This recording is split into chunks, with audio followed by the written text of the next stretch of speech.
Il y a de très bonnes choses dans ce texte, notamment autour du regroupement familial, par exemple. Mais il manque d'autres choses, de mon point de vue, sur le délit de solidarité. Donc il y a des amendements qui sont présentés pour le revoir, le réviser. Donc je souhaite qu'on y parvienne naturellement. Il y a également toute la question des mineurs placés en rétention.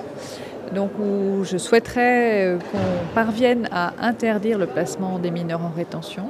On est uniquement sur un projet assez technique en définitive, qui vise à réduire les délais d'instruction et améliorer le process. Donc ça, personne ne peut être contre, je pense, puisque accueillir mieux, accueillir plus dignement, intégrer davantage, ça va dans le bon sens. Néanmoins, pour moi, on ne va pas assez loin sur notamment le délai de recours, où là on prévoit de le réduire à 15 jours.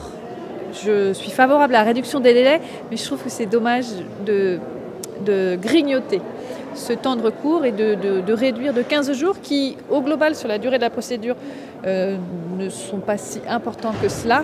Mais pour un demandeur qui souhaite contester la décision de l'OFPRA, 15 jours, c'est beaucoup lorsqu'il s'agit de traduire une décision, de la comprendre, de solliciter un avocat, enfin voilà, toute la procédure. Richard Ferrand l'a dit très clairement la semaine dernière, la seule limite, c'est le vote.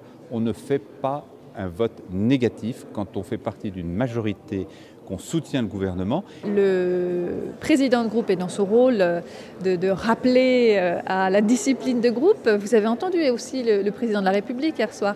Et j'ai apprécié son passage sur des ministres qui ne sont pas désobligés et une majorité qui est diverse et qui est aussi là pour s'exprimer, pour porter sa diversité politique. Et moi, je suis effectivement la fibre sociale de La République En Marche, je le revendique et je vais continuer à porter de tels projets.